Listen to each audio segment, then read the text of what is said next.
I'm Justin Silverman of the New England First Amendment Coalition. Thank you all for joining us for this month's 30-minute skills course, Data Visualization 101. For those of you unfamiliar with our 30-minute skills program, these classes are intended to give you short, practical lessons that can be used immediately to improve your work. You can find all previous classes, including Data Cleaning 101 and Data Cleaning 102 at nefac.org/30-minute skills. For everyone joining us live today, you'll need access to Flourish software, Google Sheets or Excel, and a sample data set that will be used during this presentation. Links to everything you need can be found at nefac.org. I'll also send the URL to everyone momentarily. If you have any questions during the presentation, please use the Q&A function and we'll get to as many of them as possible. If you're viewing this as a recorded presentation, please see the links and additional information in the video summary.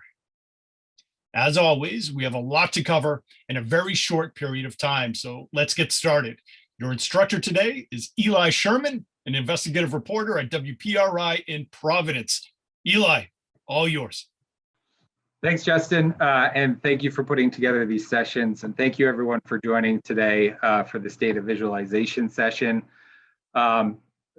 Real quick, we're going to be putting together a pretty simple chart using online software called Flourish, and we're going to be comparing vaccination rates across New England states, seeing as this is the New England First Amendment Coalition.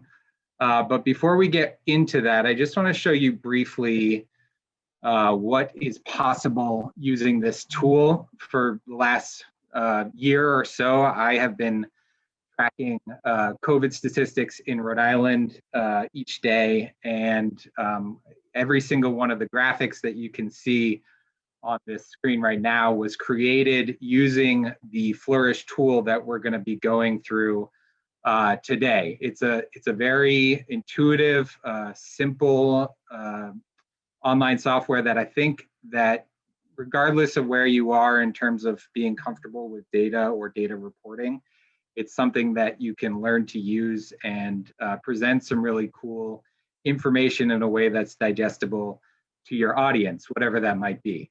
So as you can see, we've been tracking infections, deaths, hospitalization. A lot of these things are probably familiar to most of you now, a year into this pandemic. There's a lot of this type of data visualization, and we're going to be looking at vaccination rates today just because I think a lot of people are comfortable with that right now. But honestly, you can use this tool for any type of data.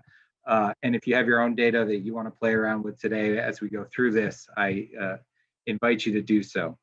So real quick, you should have the data that we sent out, I think yesterday, that we'll be using today.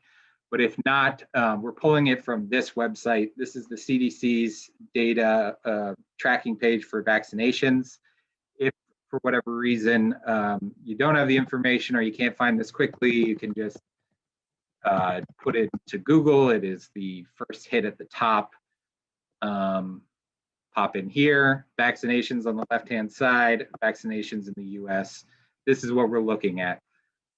There's a lot of information on here, and when you come to pages like this, and I'm just gonna run through real quickly, good ways to find data that you can then use in a program to use data visualization. For a public entity like the CDC, there's a good chance that you'll be able to get an underlying spreadsheet to a page like this.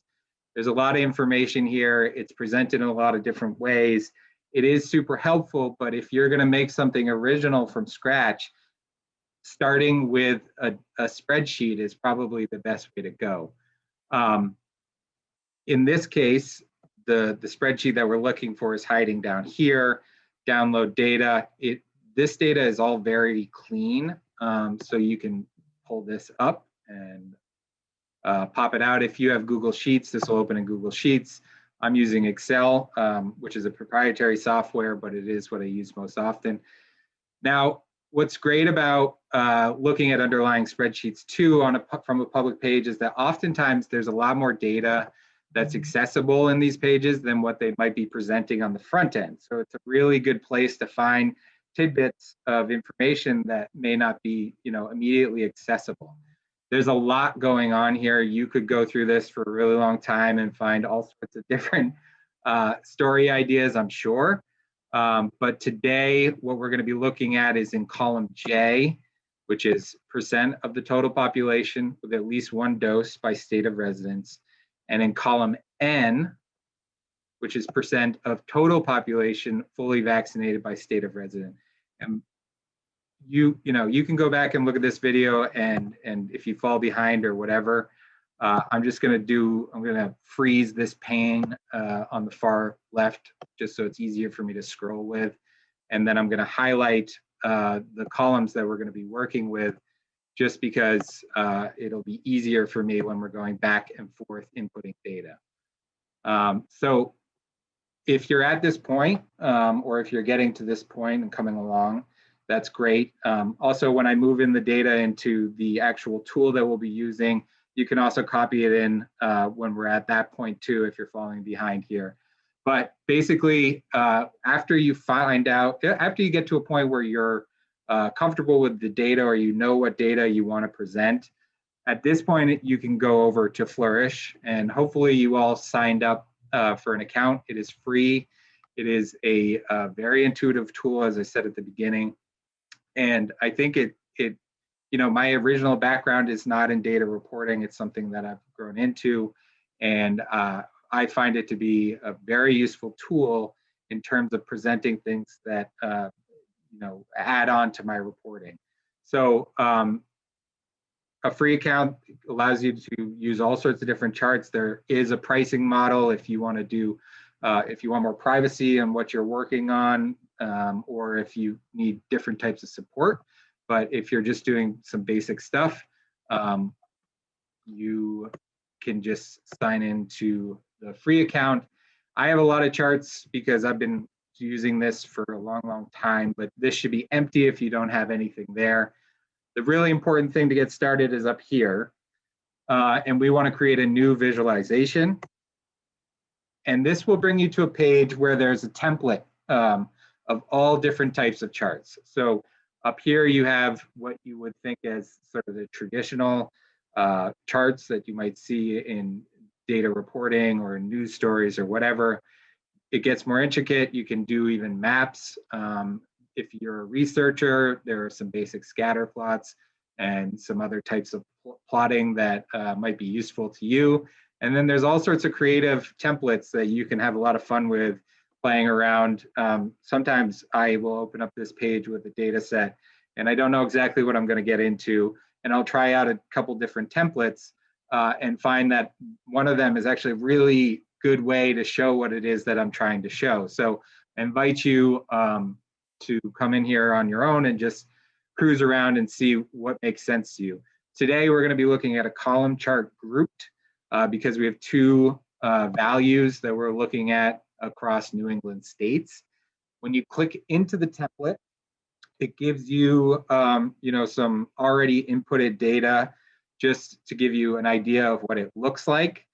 And the two most important things when you're in the back end of Flourish creating it is preview and data, which is what you'll be working between.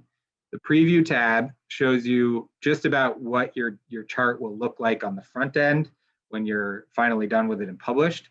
Data is where you actually have a spreadsheet that looks a lot like that Excel spreadsheet that we were just looking at. And this is where we're going to bring in our data to just in the way that it is over there to present in a way that's visual. We obviously don't need any of this information, so you can get rid of it. Over here on the right-hand side, it shows you what each column represents. So as we can see here, A is for labels, and we want to put states as labels. And I'm probably going to butcher this, but we're going to add in states. Am I forgetting any? No, that looks right. And then our two data points that we're working with is partially vaccinated and fully vaccinated. Now you can see here that these two columns are also highlighted, and we don't need them because we're only looking at 2 data points. If I go back to the preview page, right, we have our states down here, and we have these values up here, but it just says series 3 and series 4 because we don't have anything for them. So back in our data page, that's actually over here, our values. It shows a range, and we only need B and C. So that'll get rid of these 2 columns. Now, if I go back to preview, fully vaccinated, partially vaccinated. And now is the glamorous part, which is just pulling in the data from our data source. I'm going to split screens here because that's just the easiest way for me to see this. And this is a really rudimentary way of collecting data and moving it from one point to the other. There are lots of tricks in Excel. If I was doing this myself, I'd probably clean this data up a little bit. And there are some great trainings on NEFAC on data cleaning 101. So if you have some really dirty data, I really, really recommend you check those out because they're super helpful. But if you're not comfortable with that type of stuff, if you really don't have a lot of experience with Excel or anything, it's fine. You can just do it this way of sort of searching for Connecticut, right? Partially vaccinated, 61.8%.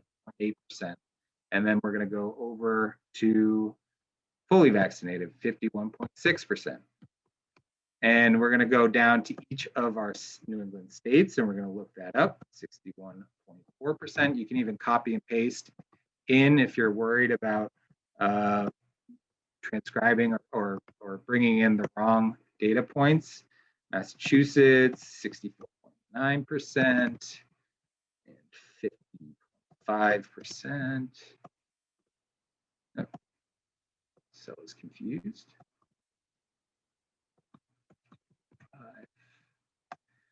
New Hampshire.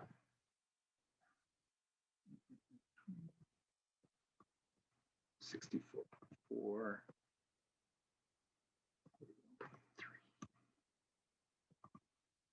These might be slightly different from the data that we gave to you yesterday, just because I think they've been updated as of today. So they might be slightly higher because the CDC is pretty good about updating this every day. I should note that the CDC for a long time was not great in its data collection and dissemination, but over the last, I'd say 8 months, they've gotten a lot better. So, you know, finding data from them is good.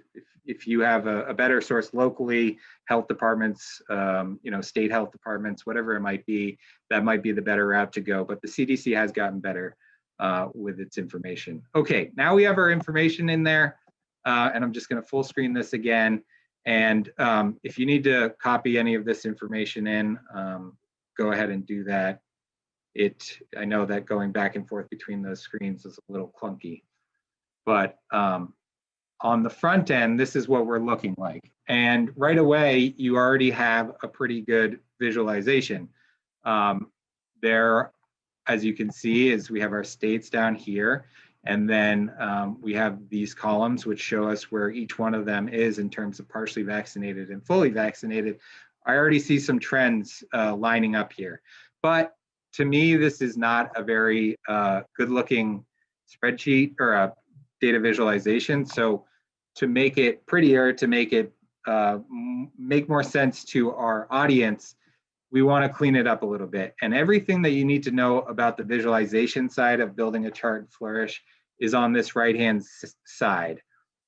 Each one of these is a drop-down menu that does different things. I'm going to go through them real quickly, top to bottom. When I do this myself, I bounce around because I know which ones I want to clean up, but just for your informational purposes, I'll go through each of them. I'm going to end with the first one. So controls and filter, if you have a lot of data and you want to do it so that there's a drop-down menu that you can bounce between different things, that's a pretty good tool. We only have 2 data points. It's not a big deal.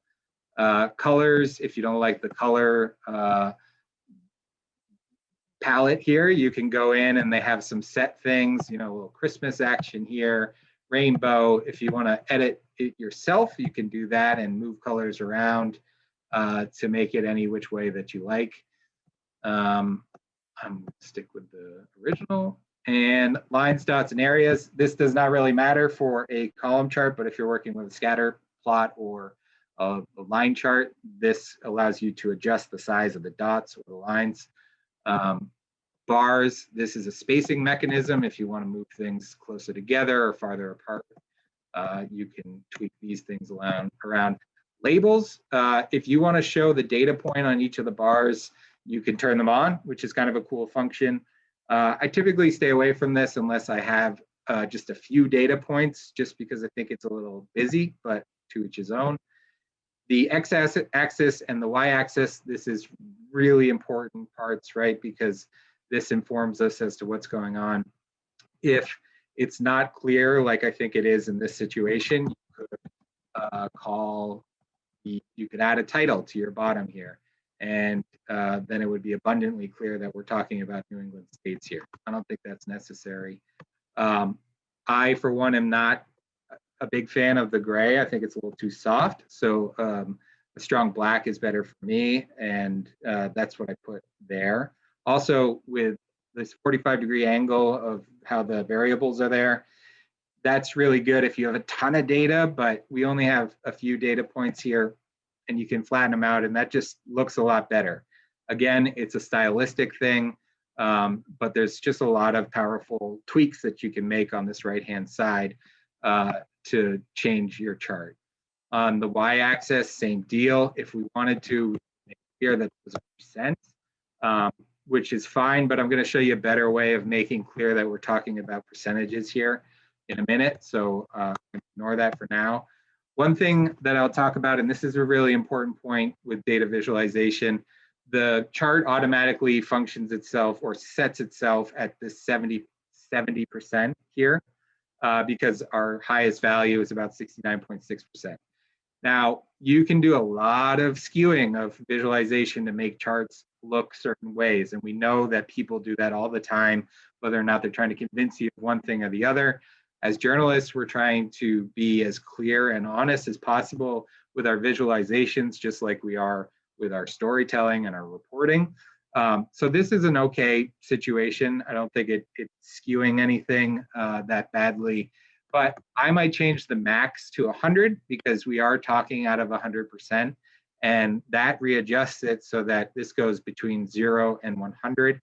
And it does show how far away Vermont is, say, to that 100% mark.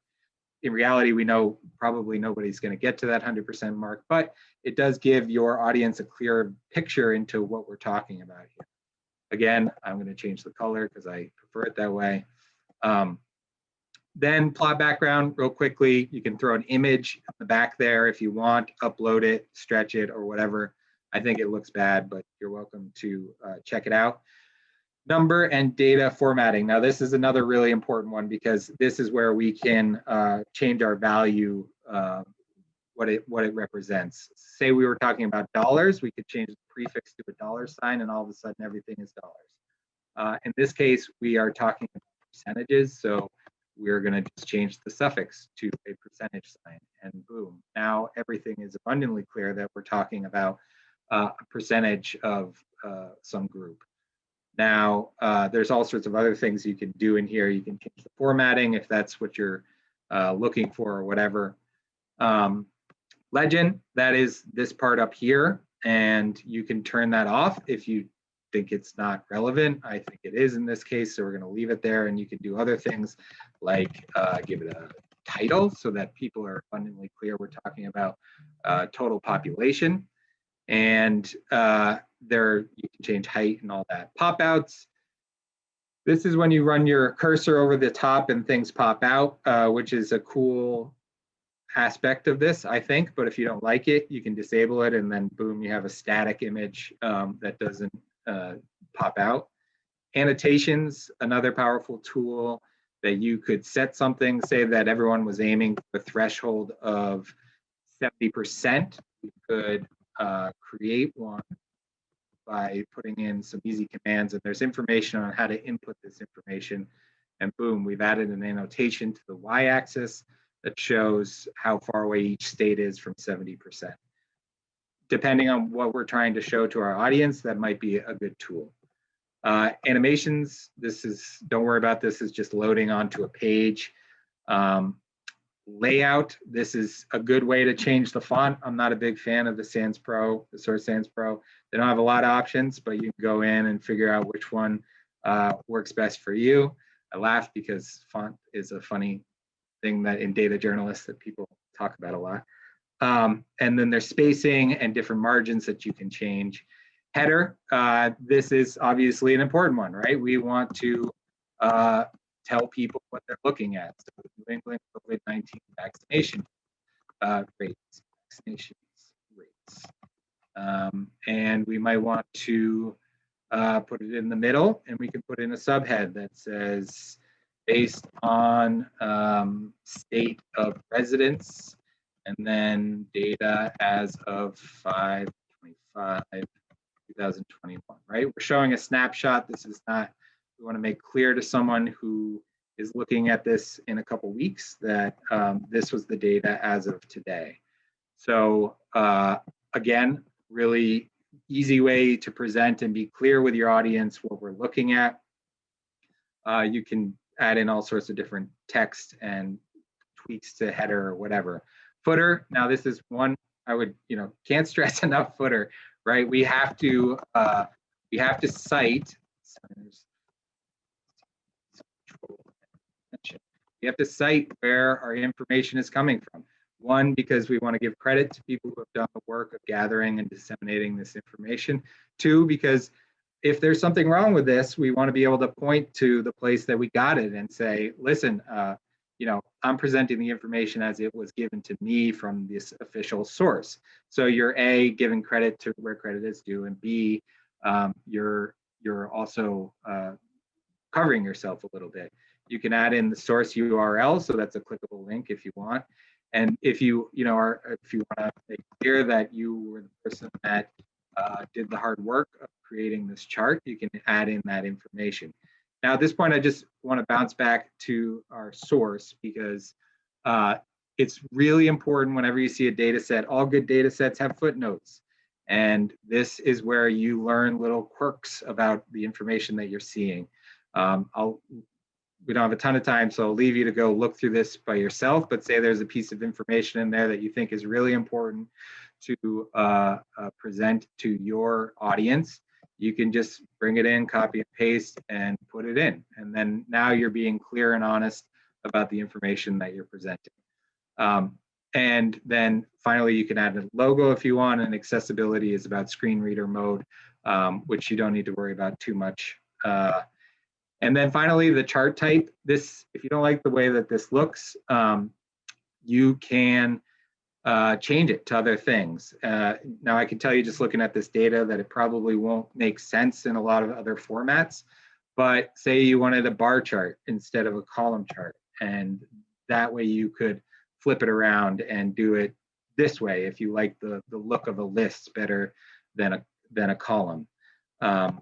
Or if you wanted to do a gridded chart, this actually looks pretty good as a grid of charts. You can see on the two sides that these are broken up that way. And you can also flip these around and sort them based on value or label, which is good in presenting. Now, I want to just end this by explaining a little bit about what you do now, right? So you've created this very pretty chart that has a lot of valuable information about vaccination rates in New England. But your data is only as good as your reporting sometimes. So just looking at this, there are some immediate trends that come out, right? Vermont is very much doing a good job, we can see, relative to the region in terms of vaccinating its population. If I'm a Vermont reporter, I'm getting on the horn and I'm trying to figure out what it is that's going on in Vermont that is working better than other parts of the region. Connecticut, if I'm a Connecticut reporter, I remember that Connecticut was the front runner, not just regionally, but nationally in terms of getting folks vaccinated. So what's happened in the last 3 months or so that has caused it to fall down, at least regionally? I can tell you nationwide, New England is in great shape in terms of vaccinating population, but regionally they have fallen behind. So what's happening there? New Hampshire, right away, there's something amiss here.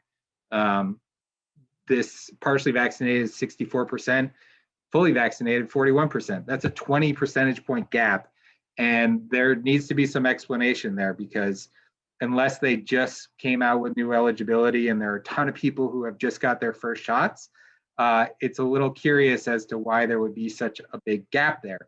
And that again gets back to presenting your data and needing to present your data in a responsible way, right? You need to go figure out what it is that's contributing to that gap, so that when you present it in a story or as part of a report or whatever it is that you're doing, you can be honest with your audience about what you know and what you don't know.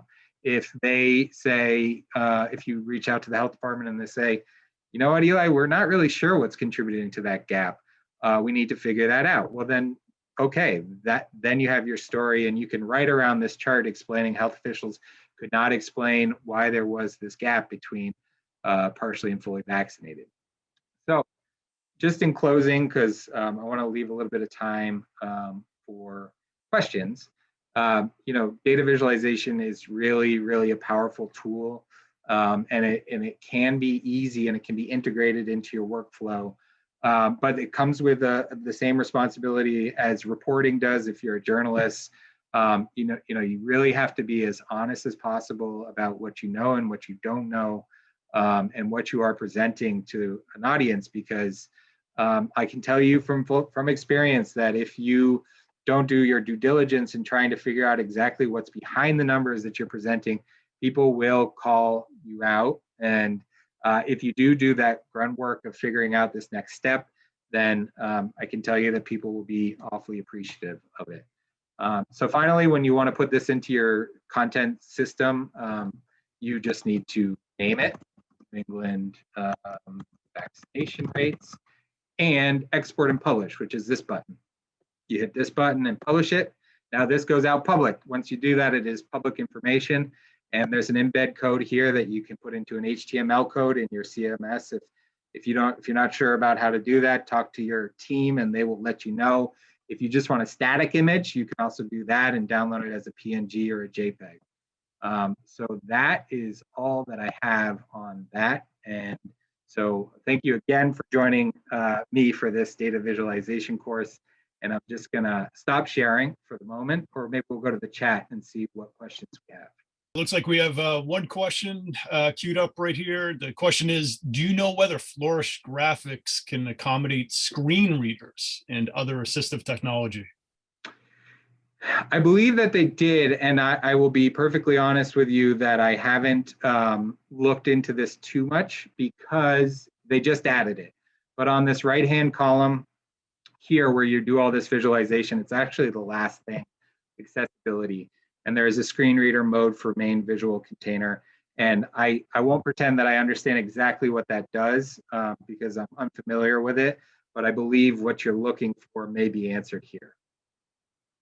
Thank you, Eli, and thank you all for joining us today. As I mentioned at the beginning of class, all recordings can be found at nefac.org/30minute-skills. I would also like to remind you to support this program by becoming a NEFAC sustaining member at nefac.org/join. Your support is what makes these classes possible. It's what keeps them free and open to the public. So please become a NEFAC sustaining member today or otherwise donate at nefac.org. I want to thank you all again. We'll see you next month for another 30-minute skills.